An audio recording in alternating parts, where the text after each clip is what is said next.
My business partner fired me at our company's anniversary gala and announced I'd been embezzling for years. When I protested, she had security remove me while saying, "Thieves don't get redemption." I lost everything overnight. That was 2 years ago. Last week, FBI agents arrested her after discovering she'd stolen $3 million and framed me with forged documents. The champagne glass shattered when it hit the marble floor, and for a split second, the ballroom went silent. 300 people in evening wear turned to stare at me, standing at the base of the stage stairs, soaked in Dom Perignon, while my business partner of 7 years smiled down at me from behind the podium with an expression I'd never seen before. Cold, calculated, triumphant. "Ladies and gentlemen," Vanessa Hartley said into the microphone, her voice carrying across the Metropolitan Hotel's grand ballroom. Quote 2. She paused, letting the silence build, letting every eye in the room focus on me. Quote 3. Security guards I'd never seen before appeared at my elbows. The room erupted in gasps and whispers. My wife Claire, sitting at our table in an emerald dress we'd bought specifically for this night, stared at me with her mouth open. And I stood there, champagne dripping from my tuxedo, unable to form words because my brain couldn't process what was happening. I'd co-founded Blue Sky Analytics with Vanessa in 2014, when we were both 32 years old and desperate to escape the suffocating corporate structure of IBM's data analytics division. We'd met during a project management certification course, bonded over shared frustrations with bureaucracy and wasted talent, and spent 6 months building the business plan over coffee shop meetings and weekend coding sessions. Vanessa handled sales and client relations. She was charismatic, persuasive, the kind of person who could walk into a boardroom and make executives believe they couldn't survive without our predictive modeling software. I handled the technical architecture, the product development, the infrastructure that actually made our promises work. We were perfect partners, complementary skills, mutual respect, absolute trust. By 2019, Blue Sky employed 43 people and had annual revenue approaching $12 million. We'd worked ourselves nearly to death getting there, sleeping in the office during crucial launches, maxing out credit cards to make payroll in the early days, celebrating every client win like it was our last. Claire had been patient through all of it, the missed dinners, the stress, the financial uncertainty, because she believed in what we were building. Our kids, Sophie and Max, were 9 and 6. We had a house in Riverside with a mortgage that terrified me and inspired me in equal measure. The security guards walked me through the ballroom, while 300 people watched in stunned silence. I could hear fragments of whispered conversations, see faces I'd known for years, looking at me with suspicion and disgust. Our head of engineering, Michael Kazemi, was standing near the bar with his wife, his expression a mixture of shock and betrayal. Our CFO, Linda Huang, was at a front table, her face pale. She knew our finances intimately. If there had been embezzlement, she would have noticed. Unless Vanessa had somehow hidden it from her, too. The guards deposited me in the hotel lobby, and the head of security, a man named Frank, who'd checked credentials at the entrance 2 hours earlier, handed me a manila envelope. Quote 44, he said, not unkindly. Quote 5. He hesitated, then added, quote. I opened the envelope with shaking hands. Inside was a termination letter on company letterhead, signed by Vanessa and dated 3 days ago. Below it was a legal notice from Silverman and Cross LLP, outlining allegations of financial fraud, breach of fiduciary duty, and misappropriation of company assets totaling approximately $890,000 over 36 months. Claire found me sitting on a bench outside the hotel at 10:47 p.m., still in my champagne-soaked tuxedo, staring at the termination letter like it was written in a language I didn't understand. She'd grabbed our coats and her purse and walked out without saying goodbye to anyone. Quote 7, she said, sitting beside me. Quote 8. I handed her the letter. She read it in the glow of the hotel's entrance lights, her face cycling through confusion, anger, and something that looked horribly like doubt. This says you've been stealing from the company for 3 years. David, what is this? It's not true, I said. My voice sounded distant, mechanical. I don't know what this is, but it's not true. I've never stolen anything. I built that company. I worked 90-hour weeks for 7 years to make it successful. Why would I steal from my own company? Claire looked at me, and I saw the same flicker I'd seen in the ballroom, the momentary uncertainty, the brief questioning of everything she thought she knew about me. Quote 12. The fact that my own wife was asking that question felt like being stabbed with ice. I spent the weekend in a fog of phone calls, emails, and mounting panic. I tried calling Vanessa, blocked. I tried emailing her, auto response saying she was unavailable and all business matters should be directed to legal counsel. I called Linda Huang, our CFO, who'd been with Blue Sky since year 2. She answered on the 4th ring. "David, I can't talk to you," she said immediately. "Vanessa sent a company-wide memo this morning instructing all employees not to communicate with you pending the investigation. I'm sorry, but I could lose my job." "Linda, you know me. You know our finances. Have you seen any evidence of embezzlement? Any discrepancies in the books?" There was a long pause. "The auditors are coming in Monday. Vanessa said she discovered irregularities in the expense accounts and offshore transfers. She said she'd been investigating quietly for 6 months because she couldn't believe you'd do this to her." Her voice cracked. "David, I trusted you. We all did. If this is real, if you really did this—" "I didn't," I said. "I swear to God, Linda, I didn't steal anything. Someone is framing me and I think it's Vanessa." She hung up without responding. I tried calling Michael Kazemi, our head of engineering. Straight to voicemail. I tried 3 other employees I considered friends. No one answered. Monday morning, I retained Christopher Vale, a corporate litigation attorney who'd been recommended by a lawyer friend of Claire's father. Vale was 49 years old, had been practicing for 23 years, and charged $550 an hour with a $25,000 retainer. We met in his office downtown at 9:30 a.m., and I walked him through everything: the gala, the accusations, the termination letter, the complete lack of any actual embezzlement. He listened without interrupting, taking notes on a yellow legal pad. "Do you have any documentation of your financial activities related to the company?" he asked when I finished. "Bank statements, expense reports, transfer records?" "Everything is in the company's accounting system," I said. "I have access to my personal accounts, but all my business expenses went through our corporate cards and were reviewed by Linda quarterly. I can pull my personal bank records showing my income and spending, but I don't have independent copies of the company's internal financial records." Vale made a note. "That's a problem. If Vanessa controls the company systems and has revoked your access, she controls the evidence. We'll need to get a court order for discovery, but that takes time. In the meantime, we need to understand what specific allegations she's making and what evidence she claims to have."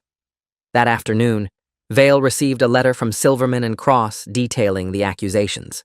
The letter included exhibits, copies of expense reports allegedly submitted by me for conferences I never attended, wire transfers from the company's operating account to an offshore account in the Cayman Islands with my name on it, and credit card statements showing personal purchases charged to the company card. The amounts added up to $890,000 over 3 years. I stared at the documents spread across Vale's conference table. The expense reports had my digital signature.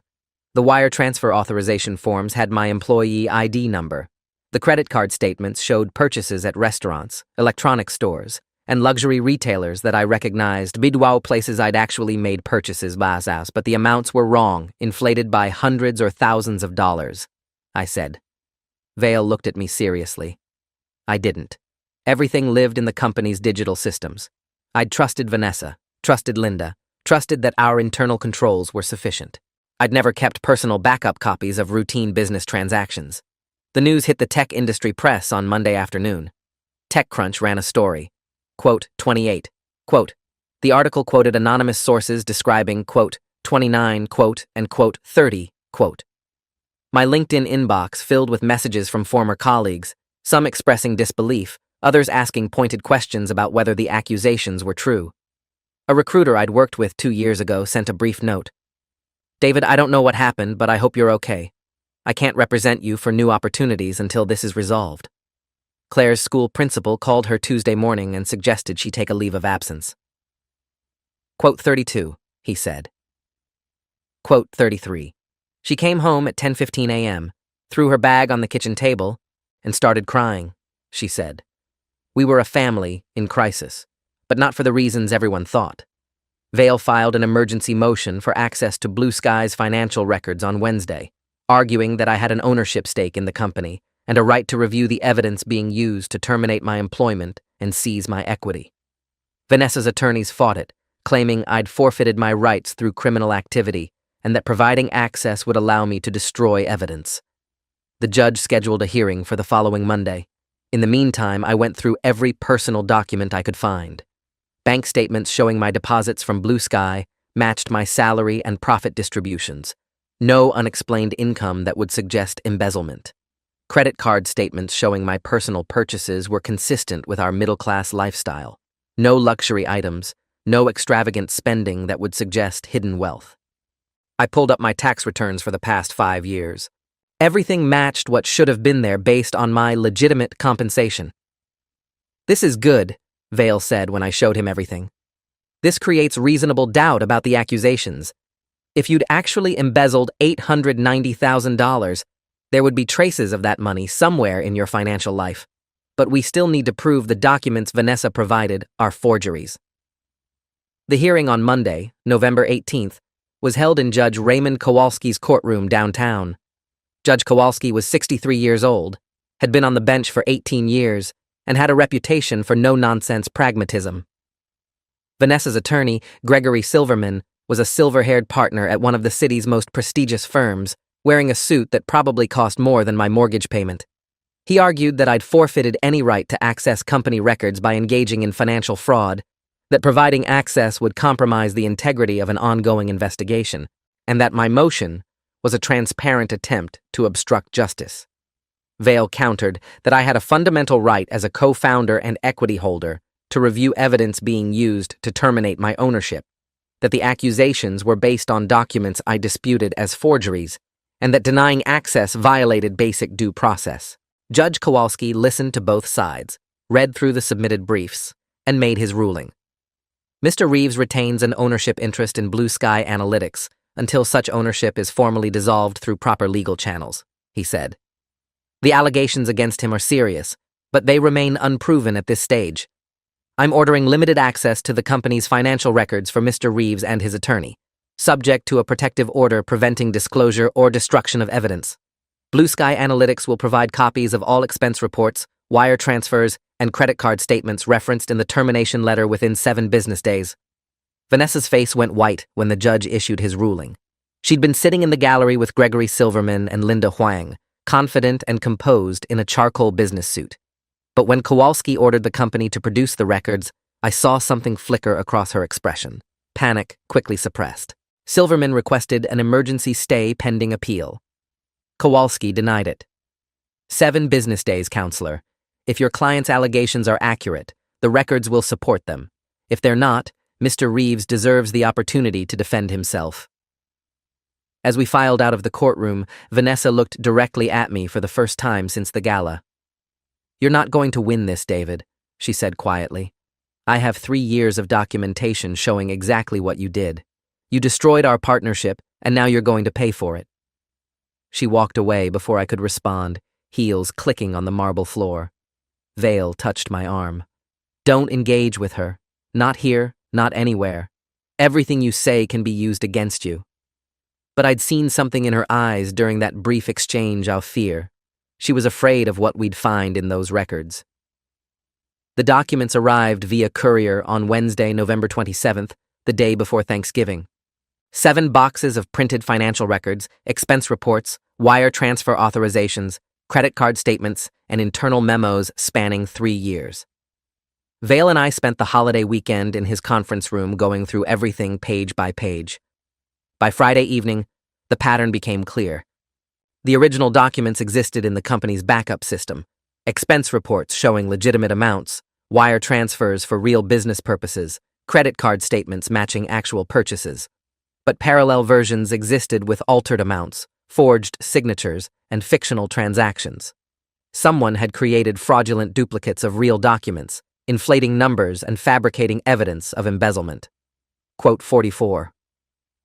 Vale said, holding up 2 versions of the same expense report, side by side. Quote 45. He pulled up a spreadsheet on his laptop. Quote 46. The question was who and why. I'd assumed Vanessa was behind it, but the technical sophistication required to forge documents while maintaining digital metadata suggested someone with serious IT knowledge. Who has administrator-level access to Blue Sky's financial systems? Vale asked. I thought about our company structure. Vanessa and I both have owner-level access to everything. Linda Huang has full access to accounting and finance as CFO. Our IT director, Marcus... No, wait. He left the company 8 months ago. After he left, Vanessa hired an outside consulting firm to manage our systems. She said it would be more cost-effective than replacing Marcus internally. Vale made a note. What firm? Vertex Solutions. They're a boutique IT consultancy that specializes in mid-sized companies. Vanessa found them through a contact at one of our clients. Something clicked in my mind. Vanessa chose them. She negotiated the contract. She handled all the communication with them about system access and security protocols. Vale looked up. So Vanessa hired an outside firm, gave them administrator access to your financial systems, and shortly afterward, forged documents started appearing that implicated you in embezzlement. He tapped his pen against the table. We need to find out who actually created these forgeries. If Vanessa hired Vertex specifically to fabricate this evidence, that's criminal conspiracy. We spent the next week digging into Vertex Solutions. Vale hired a private investigator named Rebecca Frost, 44 years old, former FBI analyst, now running her own corporate investigations firm. Frost pulled corporate records, ownership documents, and client lists for Vertex. The company was registered in Delaware, had been founded 18 months ago, and had exactly 3 clients: Blue Sky Analytics, a small medical device manufacturer in Oregon, and a real estate investment firm in Nevada. The ownership structure was buried behind layers of LLCs and shell companies, but Frost eventually traced it back to a holding company controlled by Vanessa Hartley and her brother, Cameron Hartley, who worked as a software engineer at a fintech startup. Your business partner owns the IT firm she hired to manage your company's systems, Frost said when she briefed us in Vale's office on December 9th. Quote 55. She pulled out a timeline. Quote 56. The revelation hit me like a physical blow. Vanessa hadn't just betrayed me. She'd orchestrated an elaborate conspiracy to destroy me. She'd created a fake company, planted it inside our business, and spent over a year fabricating evidence to frame me for crimes she was almost certainly committing herself. Why? I asked. Why would she do this? We built Blue Sky together. We were partners. Even if she wanted me out of the company, why go to these lengths? Frost pulled out another document. Blue Sky's Articles of Incorporation and Partnership Agreement. Quote 59. She highlighted a section of the partnership agreement. Quote 60. Vale was already drafting motions. Quote 61. He looked at me seriously. Quote 62. I thought about Claire's principal suggesting she take leave. I thought about Sophie coming home from school saying her friend's parents wouldn't let her come over to play anymore. I thought about the TechCrunch article that had destroyed my professional reputation, the LinkedIn messages that had dried up, the job inquiries that went nowhere. Vanessa had already taken everything. At this point, I had nothing left to lose and everything to fight for. File everything, I said. Let's burn her to the ground. The countersuit was filed on December 15th, 2022. We sued Vanessa personally and Vertex Solutions for fraud, conspiracy, defamation, wrongful termination, and theft of ownership interest, seeking $15 million in damages. We simultaneously filed a criminal complaint with the FBI's White-Collar Crime Division, providing all evidence of the forged documents, the concealed ownership of Vertex Solutions, and the systematic fraud. The tech press picked up the story within hours. TechCrunch ran an updated headline. The article included quotes from Vale laying out our allegations, copies of the forged and authentic documents side by side, and the ownership records showing Vanessa's control of Vertex. The narrative began to shift. Within 48 hours, I received emails from 3 Blue Sky employees saying they believed me, that they'd had doubts about Vanessa's story from the beginning. Michael Kazemi called my cell phone. David, I'm sorry I didn't answer before. The company memo said we'd be fired if we contacted you, and I couldn't risk it. But I've been going through the technical logs since the news broke, and there are access patterns that don't make sense. Someone with administrator credentials has been modifying financial records for months. The FBI assigned Special Agent Lauren Chen to investigate the case. Chen was 38 years old, had worked white-collar crime for 9 years, and had a reputation for methodical, thorough investigations that resulted in solid convictions. She interviewed me on December 20th in Vale's office, asking detailed questions about the company's financial structure, Vanessa's hiring of Vertex Solutions, and my own financial records. Quote, 67, Chen said. Quote, 68. Vale leaned forward. Quote, 69. Chen nodded. Quote, 70. Christmas 2022 was the bleakest holiday of my life. Claire and I told Sophie and Max that Daddy was having problems at work, that some people were saying untrue things about him, and that we might need to be careful with money for a while. Sophie was old enough at 9 to understand something was seriously wrong. She'd overheard conversations, seen the stress on Claire's face, noticed that Daddy wasn't going to the office anymore. "Are we going to be okay?" she asked me on Christmas Eve, sitting on her bed while we wrapped presents for her brother.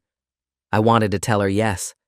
I wanted to promise her that everything would work out, that justice would prevail, that the truth always wins.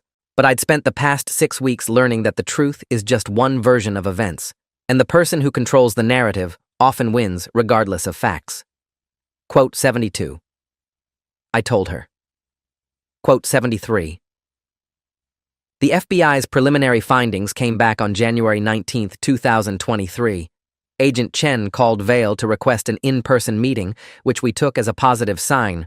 If they'd found evidence supporting Vanessa's allegations, they would have simply arrested me. We met at the FBI field office on January 23rd. Chen had 3 other agents with her, including a digital forensic specialist named Daniel O'Connell, Chen said. O'Connell pulled up side-by-side comparisons on a large monitor. The forgeries maintain surface-level authenticity, correct formatting, proper signatures, appropriate metadata. But deeper analysis reveals digital artifacts consistent with document editing software, inconsistent timestamps when compared against server logs, and file modification patterns that don't match the creation dates. He highlighted specific sections. The person who created these forgeries was sophisticated but not perfect. They used administrator credentials from Vertex Solutions to access Blue Sky's backup systems, copied authentic documents, edited them to inflate amounts and create fictional transactions, and then inserted the forged versions into the active financial database. However, they failed to completely erase the digital trail showing when and how the modifications were made. Chen continued. We've also analyzed Mr. Reeves's personal financial records. There is no evidence of unexplained income, hidden accounts, or spending patterns consistent with embezzling $890,000. His bank statements, tax returns, and investment accounts all reflect his documented salary and profit distributions from Blue Sky, with no significant discrepancies. She looked at me directly.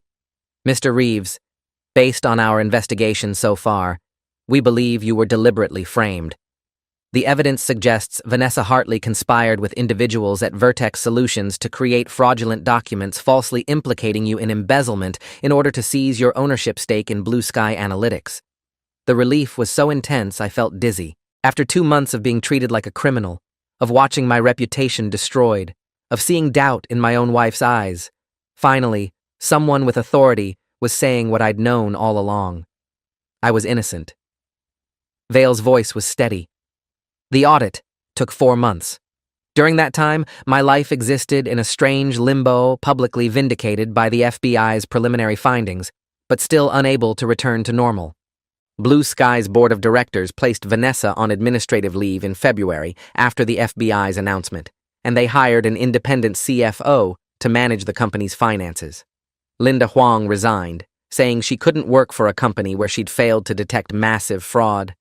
Our civil lawsuit ground forward through discovery, with both sides trading mountains of documents and taking depositions. Vale deposed Vanessa in March, and according to his notes, she'd maintained complete composure, claiming she'd acted in good faith based on evidence she'd discovered, that she had no knowledge of Vertex Solutions' document modifications, and that if any fraud had occurred, it was perpetrated by rogue employees at Vertex without her knowledge or consent. She was lying. I knew it. Vale knew it. The FBI knew it. but proving she'd orchestrated the conspiracy rather than simply being manipulated by others was the challenge. The breakthrough came in May 2023. FBI forensic accountants analyzing Blue Sky's complete financial history discovered something that had been hidden in plain sight: systematic transfers from the company's operating account to offshore accounts totaling $3.1 million over 4 years. The transfers had been disguised as legitimate business expenses, buried in routine vendor payments and contractor fees, with documentation showing they'd been authorized by me.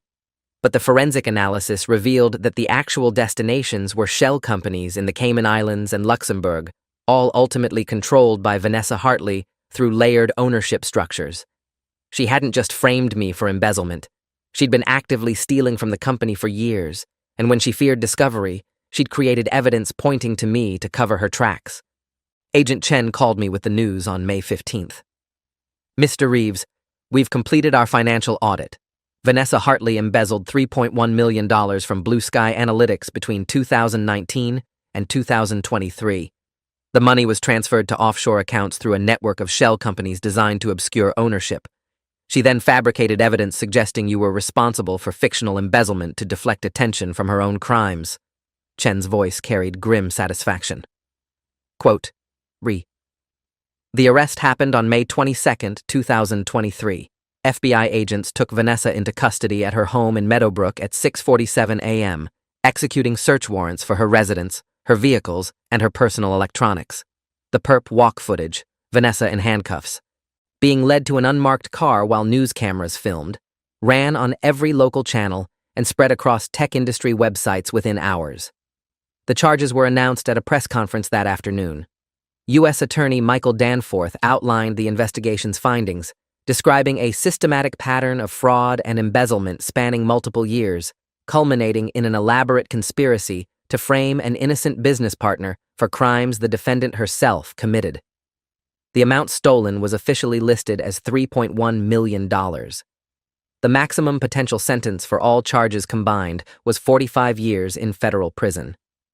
TechCrunch ran the story with a headline that felt like vindication: Blue Sky co-founder arrested for $3 million embezzlement, allegedly framed business partner at company Gala. The article included a detailed timeline of the fraud, quotes from the U.S. Attorney's press conference, and a statement from Vail on my behalf. Quote 86. The media coverage over the next week was intense and vindicating in equal measure. News outlets that had run stories about my alleged embezzlement 2 months earlier now ran corrections and updates. LinkedIn messages poured in from former colleagues apologizing for doubting me, from industry contacts offering support, from recruiters suddenly interested in talking again. Claire's principal called to apologize for suggesting she take leave and invited her back to school. Sophie's friends' parents started allowing playdates again.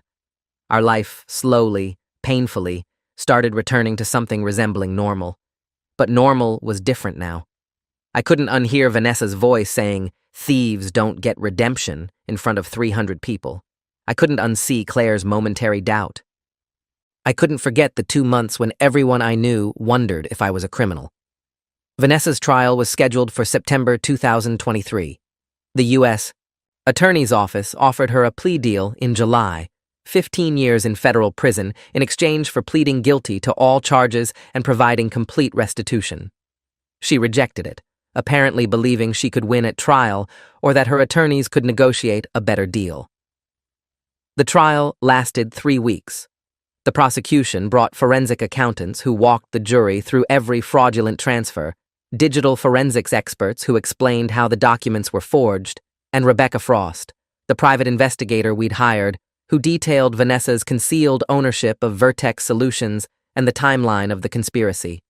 I testified for 2 days, describing our partnership, the Gala humiliation, the aftermath of being falsely accused, and the systematic destruction of my reputation and career. Vanessa's defense strategy was to claim she'd been acting on information provided by Linda Huang, that she'd genuinely believed I was embezzling, and that any actual fraud had been committed by employees at Vertex Solutions without her knowledge.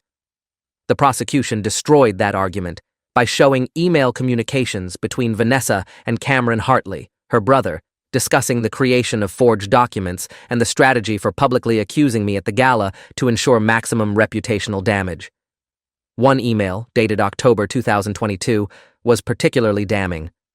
"We need to make sure the accusation is so public and so devastating that even if David tries to fight back, no one will believe him.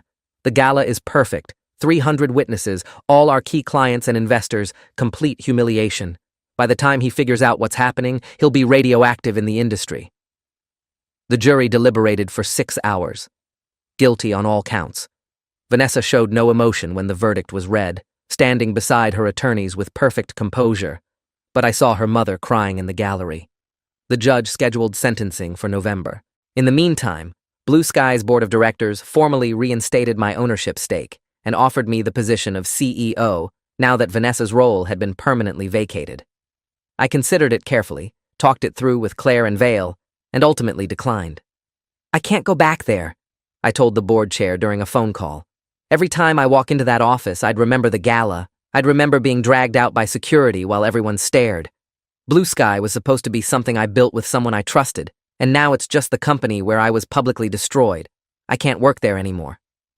Instead, I negotiated a buyout of my ownership stake, $8.2 million, based on an independent valuation, plus an additional $2 million settlement for wrongful termination and reputational damages. The board agreed immediately, apparently relieved to avoid ongoing litigation. The money deposited into our account in October, almost exactly 1 year after the gala. Vanessa was sentenced on November 17, 2023. Judge Kowalski, the same judge who'd ordered Blue Sky to produce the financial records that started unraveling her lies, imposed 22 years in federal prison plus full restitution of the $3.1 million she'd stolen. "Ms. Hartley, you didn't simply steal money," Kowalski said during sentencing. "You betrayed a partnership built on trust, destroyed an innocent person's reputation, and constructed an elaborate conspiracy to frame your business partner for your own crimes. Your actions demonstrated calculated malice and a complete absence of remorse. The damage you've caused extends far beyond financial harm. You've devastated families, destroyed careers, and undermined faith in business relationships. This sentence reflects the serious nature of your crimes." Cameron Hartley, her brother, had already pleaded guilty to conspiracy charges and received 7 years. Linda Huang was never charged criminally, but settled a civil lawsuit with Blue Sky for $400,000 for her failure to detect the fraud during her tenure as CFO. The company survived, eventually thriving under new leadership, but I never set foot in the office again. Claire and I used part of the settlement money to pay off our mortgage and set up college funds for Sophie and Max. We took a month-long vacation to New Zealand, the first real vacation we'd had in a decade, and spent the time hiking, not checking emails, and trying to remember who we were before Blue Sky consumed our lives. I started consulting independently, working with small tech companies on data analytics strategy, deliberately keeping projects short-term and manageable. I'd learned the hard way that partnerships built on trust can be destroyed by someone willing to lie convincingly enough. Sophie asked me one night, about 6 months after Vanessa's sentencing, why Ms. Vanessa had tried to hurt me. We were sitting in the living room, and she was working on a school project about honesty. Quote, 93. I told her. Quote, 94. Sophie frowned. Quote, 95. Quote, 96. I agreed. Quote, 97. 2 years after the gala, I received a letter from Vanessa. It arrived at our house via her prison's mail system, forwarded through her attorney to mine and then to me. I almost threw it away unopened, but curiosity won. The letter was handwritten, 3 pages on yellow legal paper. David, I'm writing this because my therapist suggested I need to take accountability for what I did to you, though I doubt you'll believe anything I say at this point. You're right not to trust me. I destroyed that right when I decided you were expendable. I've spent 2 years in prison trying to understand why I did it. The truth is embarrassingly simple. I wanted the company for myself. I wanted to be the sole founder, the success story, the person who built something great. Sharing credit with you, even though we built Blue Sky together, felt like diminishment. I convinced myself I deserved full ownership because I brought in the clients, because I was the face of the company. And when I started skimming money to pay off personal debts, I panicked when I thought you might discover it. Framing you seemed like the perfect solution, eliminate the partner I resented, and deflect attention from my own crimes. I told myself you'd land on your feet, that someone with your skills would be fine. I didn't let myself think about what I was actually doing to you and your family. She went on to describe the planning process, the creation of Vertex Solutions, the decision to make the accusation public at the gala to maximize damage. I wanted to humiliate you. I wanted to make sure that even if you fought back, no one would listen. I'm sorry doesn't begin to cover what I did. I destroyed 7 years of partnership, years of trust, and your reputation in 30 seconds at that podium. You'll never trust a business partner again, and that's my fault. I read the letter twice, then filed it away in a drawer. Vanessa's apology, however genuine it might have been, didn't change what she'd done or undo the damage. But it did answer the question that had haunted me since the gala. Why? She'd wanted sole ownership badly enough to destroy me to get it. Simple, banal greed, dressed up as ambition. Claire found me sitting in my home office, staring at nothing. "What are you thinking about?" she asked. "About how close she came to winning," I said. If Judge Kowalski hadn't ordered Blue Sky to produce those records, if Vale and I hadn't found the forged documents, if the FBI hadn't conducted a thorough investigation, she would have gotten away with it. I'd still be the disgraced former co-founder who embezzled from his own company. Our kids would have grown up with a father who everyone believed was a criminal. Claire sat beside me, but that didn't happen. You fought back. You found the evidence. You proved the truth. I got lucky, I said. I got a good lawyer, a thorough investigator, an FBI agent who cared about finding the truth instead of just closing a case. A lot of people in similar situations don't get that lucky. They get destroyed by false accusations and never recover. Last week, I ran into Michael Kazemi at a tech industry conference. We'd stayed in touch sporadically after everything happened, but seeing him in person brought back memories of those early Blue Sky days when we were just a scrappy startup trying to survive. Quote 106, he said, pulling me aside after a panel discussion. Quote 107. I shook my head. Quote 108. He looked relieved. Quote 109. Quote 110, I said. Quote 111. We talked for a while longer, catching up on our lives, avoiding the painful details of what Blue Sky had become after we both left. I still think about the gala sometimes, the moment when Vanessa's expression changed from colleague to enemy, the champagne glass shattering, the silence of 300 people staring at me like I'd committed murder, the security guard's hands on my arms, the walk through the lobby while everyone watched. Those memories don't fade. They're carved into my mind with the permanence of trauma. But I also think about the moment Agent Chen told me I'd been framed, when official authority finally confirmed what I'd been screaming all along. I think about the jury foreman saying guilty 23 times, while Vanessa stood there realizing she'd lost. I think about Judge Kowalski sentencing her to 22 years and saying her actions demonstrated, quote 113. Justice happened. Not quickly, not easily, but eventually. The woman who said, quote 114 while destroying my life is now serving 2 decades in federal prison for the crimes she committed. And I'm here, free, vindicated, building a new career, and trying to remember how to trust again. Vanessa was wrong about redemption. She just didn't realize she'd be the one who needed it. And by the time she figured that out, it was 22 years too late. Thanks for watching till the end. Make sure to subscribe and like to not miss the next story.